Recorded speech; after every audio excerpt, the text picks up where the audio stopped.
there, like trying to not smirk at everyone and be like, you have no idea what's coming for you. And then we put it on a 1v1 map with 5 minutes, first to 5 kills. Yeah, and here we go. We are on our 3rd round of our top 16. And the best part about this, and it's what I love, is... Just to say, the names are wrong, but... sorry, yeah, there we go. I do believe that Justin Cluett is going to be on the bottom and Brycie Mapplebeck on the top. Just based off of seating positions. That's what I'm assuming how everything is going to be working, where person on the left is on the bottom. Yeah. So we see that we are into it again. Some shots being fired, just testing things out. I'm sure they figured things out. We saw a few people go around and collect map, and we see fall damage right there, actually going on the side of it is in the game, and it is something that you have to take into account when doing anything. It's not in every game, and that's the best part, is you've now realized that you take fall damage, but she healed up right there by grabbing the health, which is a huge thing. A couple of grenades going out. Just playing it very safe. They don't want to duke it out. They're trying to make sure, like, I do not want to be the first person to die, because that puts you at such a disadvantage. Especially in this. I mean, like I said, there is no camping, but at the exact same time, you don't always need to hit someone. Like, you don't need to run full force at someone. I just don't want people hiding, like, in a box. Oh, wow. Comes out behind. They're coming up behind one another, and it doesn't look like anybody is actually going to drop just yet. But Brycie a little bit low on HP. They're roughly at the same, actually, Justin a little bit less. Some shots being brought out, and they ran into each other, and nobody died. Yeah, it's amazing. There were so many shots missed. And it's funny playing a shooter that is an older one, because you don't have, like, the ridiculous accuracy. Brycie incredibly low, but so is Justin. Oh my God. We got Justin blinking right now. Oh, there we go. Oh, we got out of ammo. They keep seeing each other, and there's the first kill. Justin lives with less than a quarter HP. Yeah, and the funny thing was, and this is going to come with familiarity, is she ran out of ammo halfway into that and didn't know how to switch weapons. You have to take that time at the beginning of the game. Figure out what your controls do. You have all the weapons available to you out of the gate in this game. You need to figure out how to switch between them and how to reload. Because you end up in a lot of trouble if you do not figure it out, and we saw that there. The other thing that you can do is you can actually melee someone.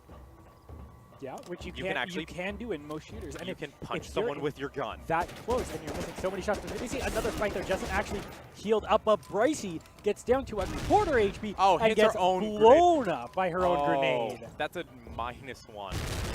So we don't see Justin above any, but we still see a 2-kill deficit coming out right now.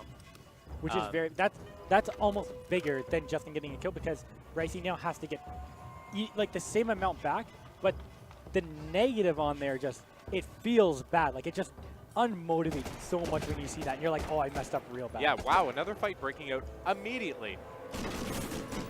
And we see that coming out, but we do see Brycie missing a couple of shots. And while you were setting up the game, I did mention I want to see, she dominated that last game until Kyle had come in. And I was wondering how she'd be able to do here against Justin Cluett.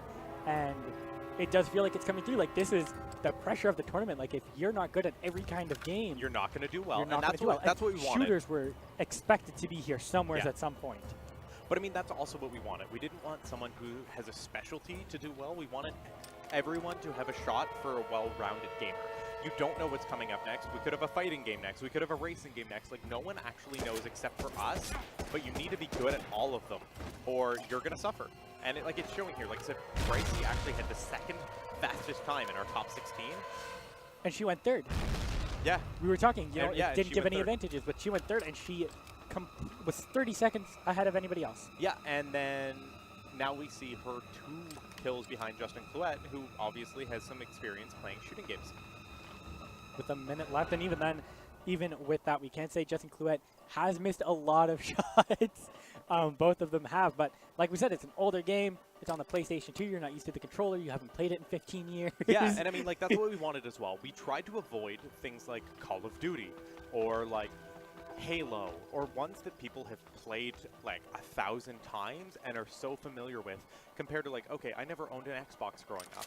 If I didn't, I never played Halo. I've never touched the game. So someone is going to have a massive advantage having played it 1,000 times. This, I'm assuming that maybe people who played it when they were a kid, like 3 or 4 times, Medal of Honor, Rising Sun, It was never one of the big, super popular games. And we see again, Brycie hitting herself with her own grenade down to half HP now. And I don't think either of them have quite caught on to health packs. Also, what they haven't realized is if you hold the button, you'll throw it a little farther. If you just tap it lightly, you throw it right in front of you. which is a mechanic that has been in many games for Right. as long as people can remember. Because we always think we're seeing another fight, though. Both getting pretty low, and All the right. time is going to run up. And it Time looks is like running out, and it looks like Justin